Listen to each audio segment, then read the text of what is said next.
overwhelming demand for data connectivity. So many customers using their devices to stream videos and instant messaging, Uber, you name it. Everything's consuming data, so they're adding and adding to the capacity. So each, as the system is overwhelmed and they add additional sites, they're looking at optimizing their overhead because they're tired from paying, the rents $3,000, $4,000, $5,000 per site, or even in some cases $6,000, $7,000, and those are usually the result from an older site. Are you tired of gambling your hard-earned savings with the casinos of Wall Street? Don't you wish you could generate passive cash flow from tangible assets that produce proven in-demand products? Our friends at Agronosotros allow passive investors to participate alongside them in their sustainable agricultural projects. So now you can caffeinate your cash flow with the second most traded commodity in the world after oil, coffee, and sweeten up your returns with high-end artisanal chocolate. Diversify your portfolio and participate in coffee and cacao farms in Panama that are turnkey, managed for you, with farming, processing, and product sales all done for you. And you impact the lives of subsistence farmers by helping provide housing and education through their socially sustainable programs. To find out more, go to wealthandfreedomnexus.com/coffee. That's wealthandfreedomnexus.com/coffee. Are you tired of trying to keep ahead in the rat race, only to have so much of your hard-earned money going to the tax collector? Equity doesn't pay the bills. Retirement savings don't pay you now, and there are only 24 hours in a day to work. The only solution is passive income that pays you 24/7 now, not 40 years from now. From vetted investment opportunities to tax saving strategies, let John guide you through all the confusion and take control of your financial life in pursuit of financial freedom. So sit back, relax, and welcome to the Wealth and Freedom Nexus.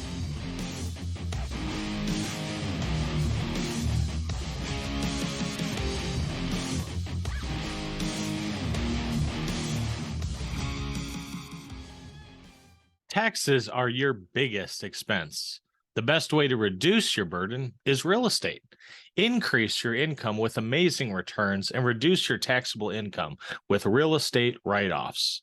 As an employee with a high salary, you're devastated by taxes. Lighten your burden with real estate tax incentives. You can offset your income with a W-2 job and from capital gains. Freedom Family Investments is the experienced partner you've been looking for. Our Real Estate Insider Fund is the vehicle. This fund invests in real estate projects that make an impact, and you can join us with as little as $50,000. Insiders get preferred returns of 10 to 12%. This means you get paid first. Insiders enjoy cash flow on a quarterly basis, and the tax benefits are life-changing. Join the Freedom Family and become a real estate insider. Start on your path to financial freedom through passive income. Text FAMILY to 66866. That's FAMILY to 66866. This is not a solicitation. Please text regarding this opportunity for complete details. This is for accredited investors only. Hey there, welcome back to another great episode of the Wealth and Freedom Nexus podcast. As always, I'm your host, investor, educator, realtor, John Rickgarn. Be sure to always follow me on my social handles, W Freedom Nexus, on YouTube, Instagram, and Twitter. Also, you can find me on LinkedIn. I'm not too hard to find since there's only 3 Rickgarns in the entire world. So now this recording, this has been a hard, heavy recording day as I just got done with my 6th and last recording of the day. So my voice, I think, is starting to give out and my eyes are a little cross-eyed. But wanted to record the short intro of this week's topic as it's one I've always wanted to have, or at least approach and possibly look into a little bit more along the line. And this was actually an introduction through a mutual friend of ours, Weiss, who also is a podcaster of Weiss Advice, introduced me to Meir Waldman of, ironically named, the Nexus Towers company. And obviously with a similar name, I just had to have him on the podcast anyways.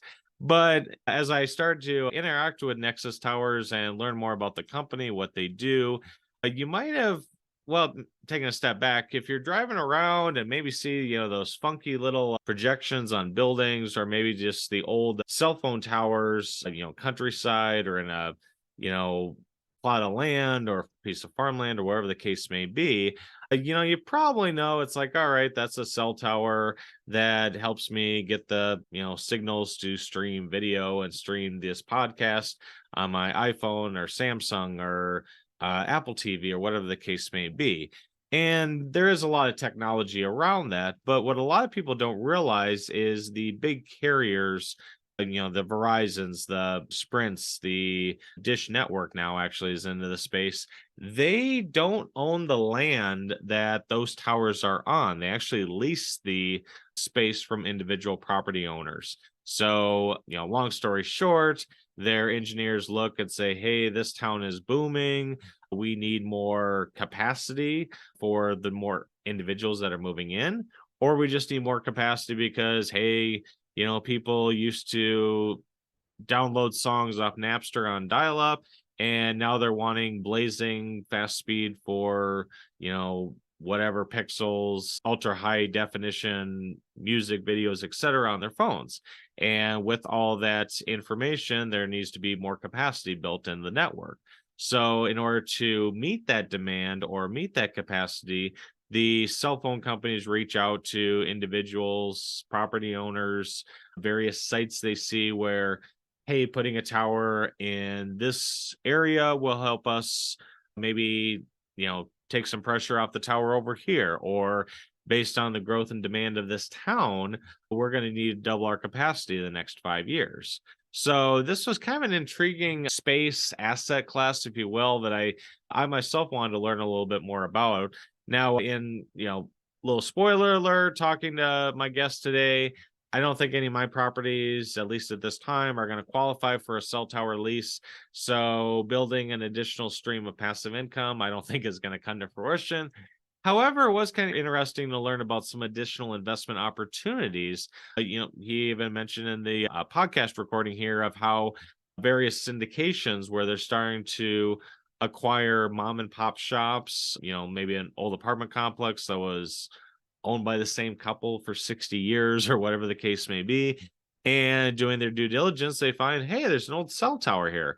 And sometimes they, maybe it's an outdated lease that isn't paying as much as it should, or maybe it's outdated equipment that the carrier forgot about and want to upgrade the tower, and at the end of the day drive more revenue for the syndicator, the property owner, the owners of the property. So I kind of look at this more of, this might not be an asset class that you want to, put your life savings in and, go, pedal the metal full bore with.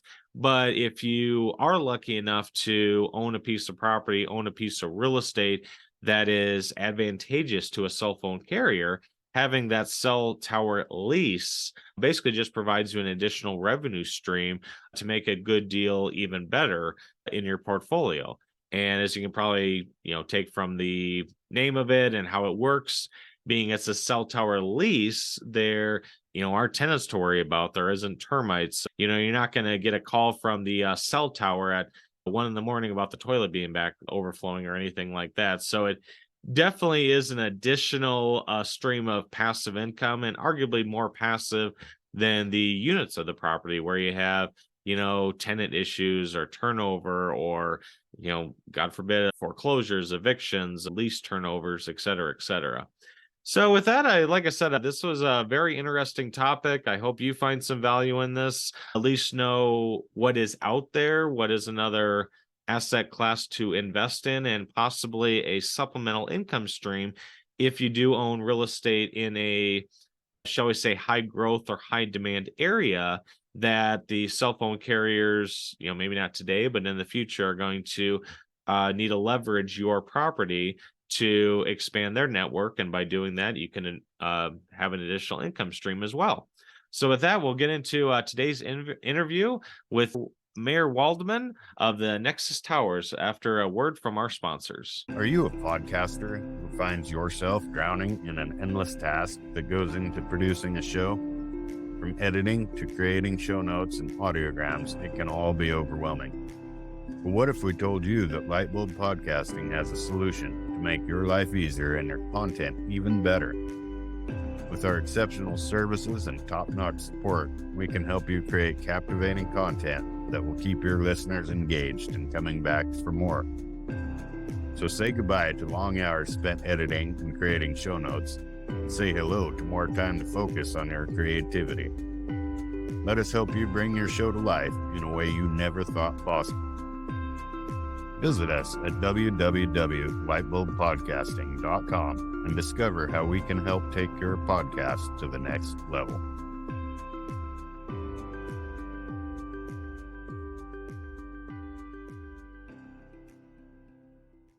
Hey, Meir, thanks for coming on the show. I'm glad we could finally make it between all the reschedules I've unfortunately had to put you through. Yep. My honor and pleasure. Thanks so much for having me. You bet. Now, you and I were introduced by a mutual friend, Weiss. I think this was on one of his CRE LinkedIn challenges that he puts on from time to time. And at this recording, I think I'm going to be subjected to more pain and punishment starting next Monday. But for those that, aren't familiar with you, can you please share your backstory, where you're calling from, and maybe kind of lead us into what led to Nexus Towers? Sure. Yeah, Weiss is the connection. That's where it all started, on that commercial real estate networking thing. That's definitely something I should say thank you to him on this platform, on this podcast of yours. That was definitely an introduction. He's a role model of mine on LinkedIn and beyond. So to the second part of your question, you wanted to know what led into Nexus and where I'm calling in from. I guess it's okay if your podcast name has Nexus in it. I'm comfortable with it. Yeah, I just kind of realized that's like, we both had Nexus in our names. It's like, wasn't intended. And so. And if I got this right, a little off topic, but the definition of the word Nexus is where things meet. That's like a little intersection. So what led to Nexus is my background is commercial real estate.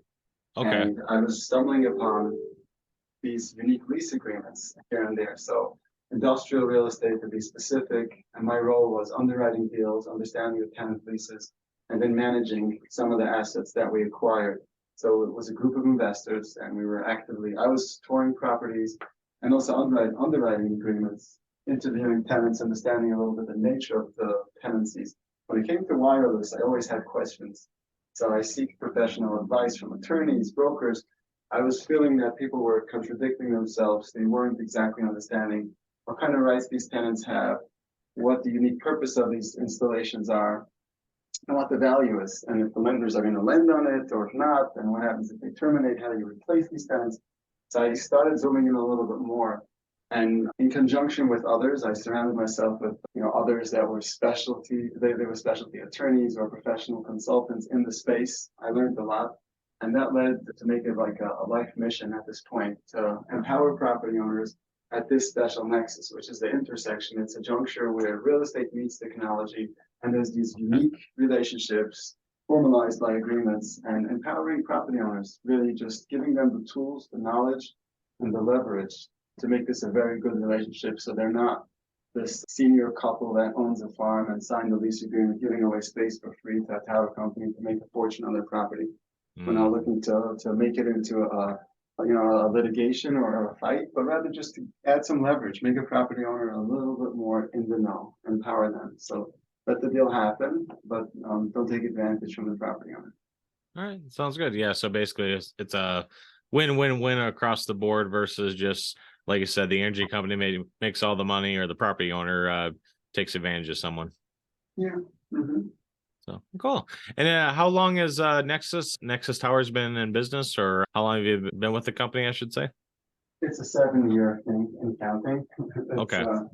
It obviously evolved, and it started off real small, and we rebranded just 3 years ago. But the mission is in the making for 7 years, and I think we'll roll with it, with the industry where it takes us. It is technology, so technology evolves quickly and things happen. But I think that it's very exciting times. It's never been as exciting as it is now. I think property owners are starting to realize that the tenants are anxious to lower their overhead, meaning the wireless providers are tired from deploying new cell sites there's just an overwhelming demand for data connectivity. So many customers using their devices to stream videos and Yeah. instant messaging, Uber, you name it. Everything's consuming data. So they're adding to the capacity. So each, as the system is overwhelmed and they add additional sites, they're looking at optimizing their overhead because they're tired of paying, the rents $3,000, $4,000, $5,000 per site, or even in some cases $6,000, $7,000. And those are usually the result from an older site that started, let's say, AT&T installed under their old name, like whether it was Bell or it was New Singular Wireless in 1995. And since then, as the company acquired each other's and the new companies now AT&T, they still inherited an old lease with an original installation where it, let's say, it started at $3,000 a month, but it had a 4% escalator. Fast forward 20-something years, it's a hefty $7,000 a month. It's hard for them to maintain it. So obviously these tenants, they hire outside consulting firms to approach their landlords and to tell them this is unsustainable. We're not going to be able to stay at this location for this kind of money. So we're in active talks to neighboring property owners, and we already have 3 owners ready, willing, and able to lease their space for whether it's ground or a rooftop. Okay. So we want to maintain this relationship with you. We would love to stay at your site, but not for $7,000, but rather for $2,200 a month. Sure. Most property owners are just going to be confused because that's where the whole thing starts, and people want to Google their way out of this question, and they'll just start looking for answers. And that's where Nexus comes in. We're just free, independent property owner consultants, no strings attached. We don't represent any of the tenants, any of the buyers. We're here to empower property owners, give them the right answers to understand what kind of leverage they have in this process. So now is the time where property owners are having these questions, seeking genuine, natural advice. So we're trying to offer it to as many property owners as possible. Gotcha. All right. No, makes sense. Now, maybe high level, I think highly doubt there's any of my listeners out there like, what's a cell phone? I've never heard of a cell phone. And we know about cell towers, the big things in the sky, or the, funky looking 5G towers, sticking out of buildings and such. Mm-hmm. But in regards to the lease per se, very simply, kind of like explain it to a 5th grader, what exactly is a cell tower lease and how does it work? Yeah, so that's a great question. Let me try to put myself in the 5th grade teacher mode for a second. What is a cell tower lease? Any lease, it's not different than any lease. I would say a cell tower lease, think about it like this. You're the landlord. You're approached by a tenant who's interested in leasing some space on your property. Okay. And they're ready to pay your rent for that stuff. The uniqueness of this type of tenant is that they want to do something on your property where it's not only up to you and them, it's also up to a third party, which is usually like a local zoning or planning or some kind of building department. So they'll option it and they'll tell you, I like this little space on your rooftop or in the corner of your lot. This is what I'm proposing. Here's an option agreement. And they'll usually try to hold it for a year or 2 and try to go get their approvals from the local level. Once they get their approval, their lease will commence. Payments will go into effect. That's basically what it is, and it's a lease. The uniqueness of this lease is obviously the tenancy, the nature of the equipment that's there. It's not a truck that's parking or a tenant occupying a unit in your building. It's rather a unique asset that someone's chosen your property to position it.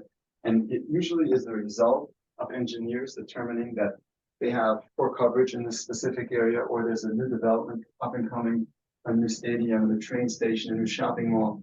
So the demand equals supply, but now they have to supply coverage in this area. Or let's say AT&T is having on their reports too many dropped calls, or they're finding that people with this unique area code, zip code, are calling in and changing to a different provider and booting their phone numbers over to Verizon. So they say, hey, we're in trouble here. Verizon's better than us in this spot.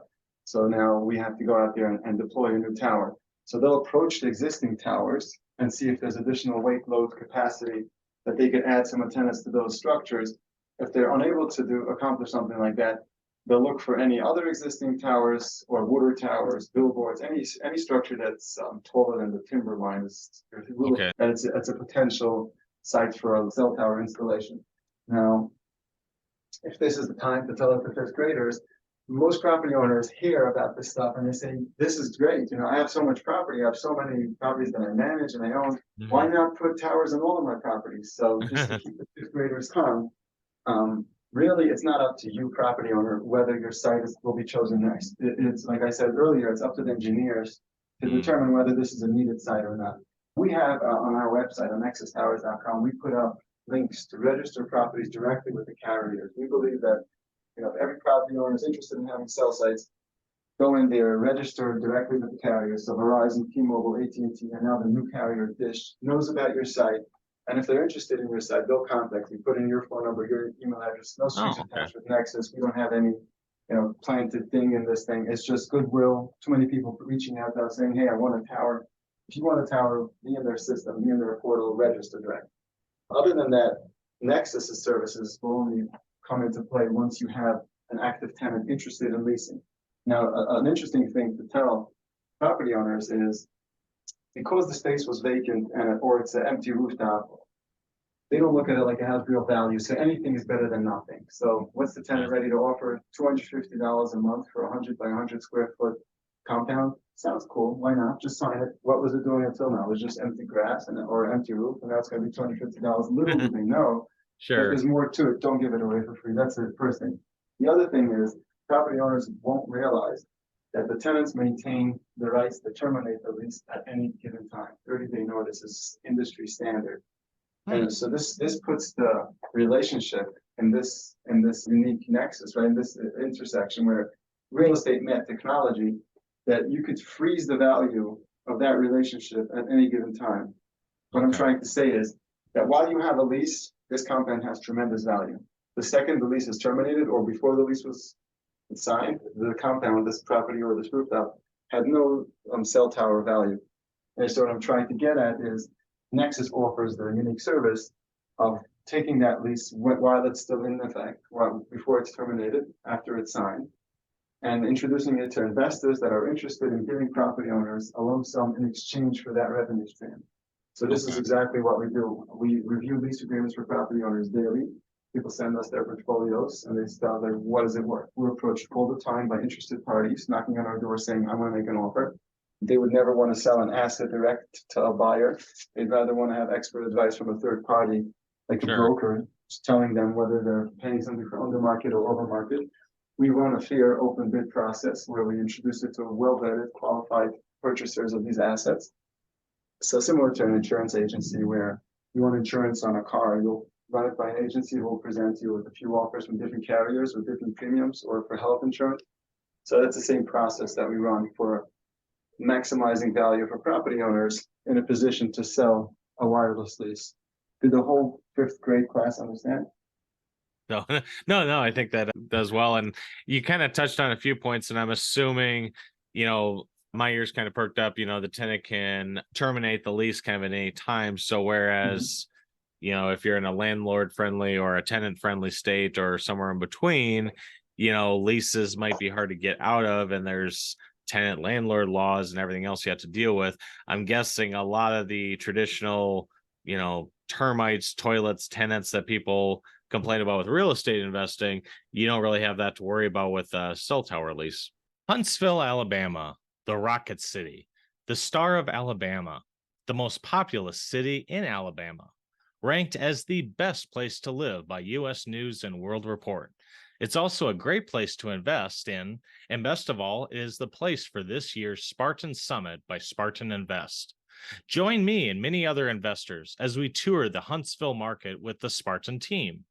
Learn what sets their property management and turnkey services apart from others, and why they have been consistently ranked on Inc. 5000's fastest growing companies. Go to SpartanInvest.com today and reserve your tickets. Best of all, use promo code WFreedomNexus for 15% off your tickets. Join me October 4th through the 6th in Huntsville, Alabama, and unlock your legacy with Spartan Invest. That's right. That is right. You want to know law on local level, like if those challenges make this a little bit more difficult? I don't think so. I'm not an attorney. We do offer our services to all 50 states, and we have come across interesting scenarios where there's limitations to the law and where you need to change your process in specific states according to the local jurisdictions. But I think the landlord tenant protection laws are more for residents and things like that. when someone's in a residential property. When it comes to this type of unique installation, being that the landlord signed an agreement where he granted the tenant the rights to terminate the lease at any time, it's not the landlord that's evicting the tenant. It's the tenant that will elect to abandon a site and saying, my engineer has determined that we no longer need this site, whether it's the reason because a new building just came up next door and now they're not able to accomplish their business goals by providing coverage from here to that stadium because there's an obstacle, or whether they have a new landlord 2 doors down that's offering a rooftop for $500 instead of $5,000. So that's a good enough reason for them to say $4,500 monthly. Right. So they need to maintain that flexibility because, imagine it's just technology, and you couldn't have, like a typewriter company couldn't make any commitments 20 years ago because they would be in bad shape today if they would still be paying for their typewriters. No one needs it today. So technology will always leave a door open for an exit. Yeah, no, it makes sense. And for any millennials out there, I'm sure there's probably one of my listeners like, what's a typewriter? I never heard of that before, but that's another discussion. So with that, and, I know you mentioned with, kind of partnering or helping investors. And anytime I look out there, if there's opportunity or there's growth, is there a way for, an individual to invest in this? Now, if say someone, maybe they didn't own rental properties, or like you said, they're just, have a, one single family home rental in a town of 1,200 people, and no cell carrier has any interest whatsoever to put a cell tower on there. In that regard, they would be kind of out of luck. But are there other avenues that investors can either partner with the carriers or invest in cell tower leases, or basically just kind of make money from this avenue? Very interesting question, and I'm going to be honest and humble to say I don't know the answer to it. Not because I don't really know the answer. I think I know a little bit, meaning which stock is performing and which isn't, just because we know our tenants, we know which companies we deal with and who's making money, who's not. We try to look at their quarterly reports and know their projections and know where they're going, what they're heading at. But it's technology. I would personally not park much of my own finances into any of these companies. Okay. Because I feel that it's something to real property. So if I wanted to invest money, I would invest it in property. No one's ever terminating property rights. If you have a deed to a piece of land, it's yours forever until you sell it, and then you take some money for it. Whereas if you invest in a technology infrastructure firm, that their entire investment model is building some type of infrastructure that serves a purpose for a unique type of use in a unique period of time, what happens if it all evolves? So if, let's say, the Elon Musk satellite project, Starlink, takes off and conquers the world and provides an alternative to traditional telephones. I know we're miles and ages away from it, but things can happen fast. I'm sure there's some smart kids sitting in some part of the world thinking about the next exciting piece of technology that could potentially replace this entire infrastructure. Some might disagree and say, I know the futures, and I disagree with you. I'll say I don't know the future. I'm a little bit less of a risk taker, and I'm not a financial advisor. But I would say if someone's looking for safe, sound investments, these unique assets, if someone's looking to invest in them, they offer a short-term, healthy, solid return. Long-term, I wouldn't say, meaning 5 or more years. I think there's too much uncertainty for someone to be able to sleep comfortable saying that this is my wealth and this is my investment. I'm happy for the long term. I'd rather go for real estate when it comes to long term. If it's short-term returns, 12 months or up to 60 months, maybe these are pretty healthy companies. They're going to do fine for the near future. That's my answer. Yep. No, it makes sense. And I appreciate that. You kind of touched on, obviously technology is always changing, and, the iPhone, overtook the BlackBerry took over the Nokia and such. And I still remember when, here in the Midwest, Frontier Communications is a fairly well-known name. And I kind of had to chuckle when years back, they were like doubling down on getting telephone subscribers. It's like, you do realize more people are going to cell phones, don't you? And I don't know, I wasn't in that meeting to make that financial decision. Yeah, they're actually headquartered in Chicago. That's right. Oh, yeah, I'll just put another nail in the coffin for them. But I think they did file for bankruptcy, if I remember right. I saw something recently. So now I was curious, and you mentioned where on your website, if you have investors reaching out and maybe they have the tallest building in the neighborhood, or they own a billboard, or whatever the case may be. And there might be some instances where yeah, I do have enough knowledge that I think this would make sense for a cell tower site. I actually had a friend years ago, worked with him. His uncle was just out of the blue contacted. I don't know if it was Verizon or who, but they wanted to put a tower on his property. And then he's like, yep, sounds good. And he just signed a contract. I don't know the ins and outs, but then just got a monthly check. Is that normally how it happens? Like property owners are just randomly approached for these, or what is that process like for the property owners? That's exactly right. That is the process. Okay. There are companies out there that market properties to the carriers, and that accelerates the success rate a little bit. But to justify it by the offset in revenue gains, it will cost the property owner a few percent of the monthly rent, at a minimum 10%, in some cases 25 to 50%. So if someone has vacant land and they want to market it, there's no need to sign up with someone. Back to my point, we have the 4 links on our website to register directly with the property owner.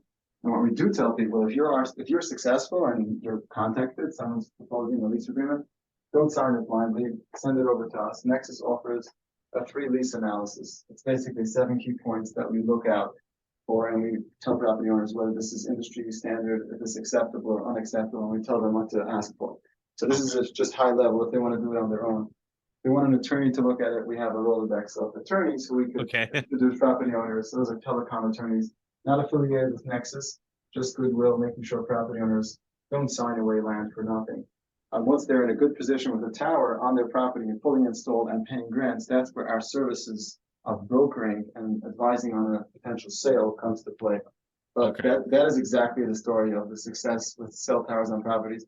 I have sold towers for property owners, just nice couples in their 80s. I bought them $2 million for a buy-in of a lease that was sitting on their property for 20-something years. Wow. And they never realized that they were sitting on a fortune.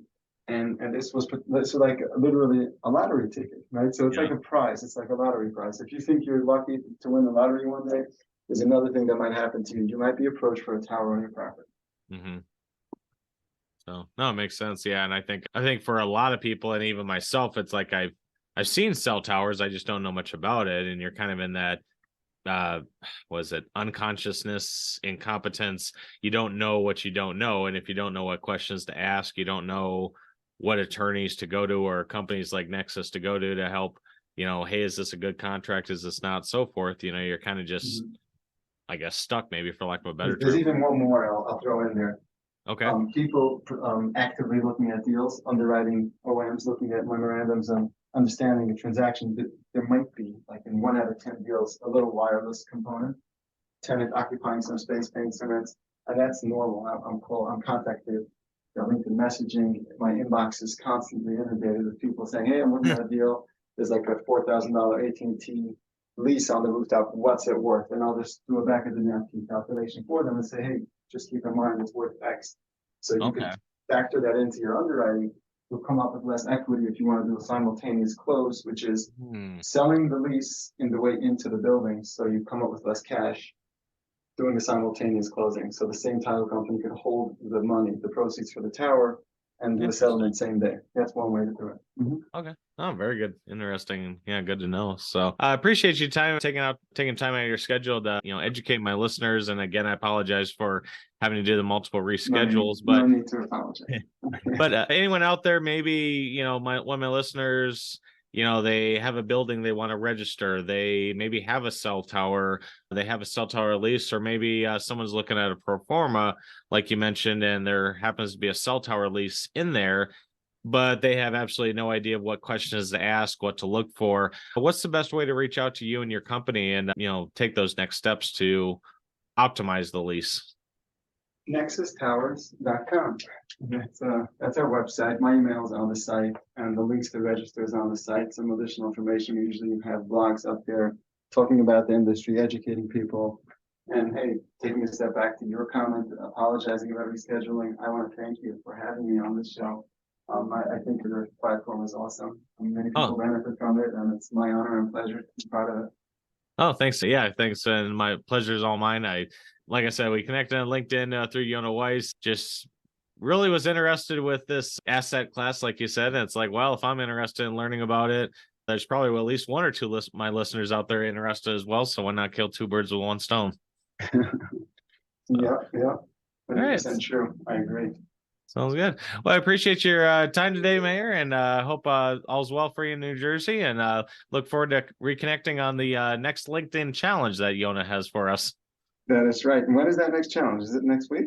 I think it just started. Yeah, I don't know what group I'm in. I know it starts Monday. It's like, oh, here we go again, but I'm a sucker for punishment, I guess. I think I got to register. So thanks for bringing that up. Yeah, you bet. So thanks again. Hey, thanks, John. All the best. Good luck. Thank you for listening. Be sure to share, rate, review, and subscribe on your favorite podcast platform. For more updates, check out www.wealthandfreedomnexus.com. Remember, nothing on this show should be considered tax, legal, investment, or professional advice. This show is produced solely for educational and informational purposes. Please consult an appropriate and licensed tax, legal, real estate, or business professional for specific advice for your situation. For distribution or publication rights or media interviews, please contact the host.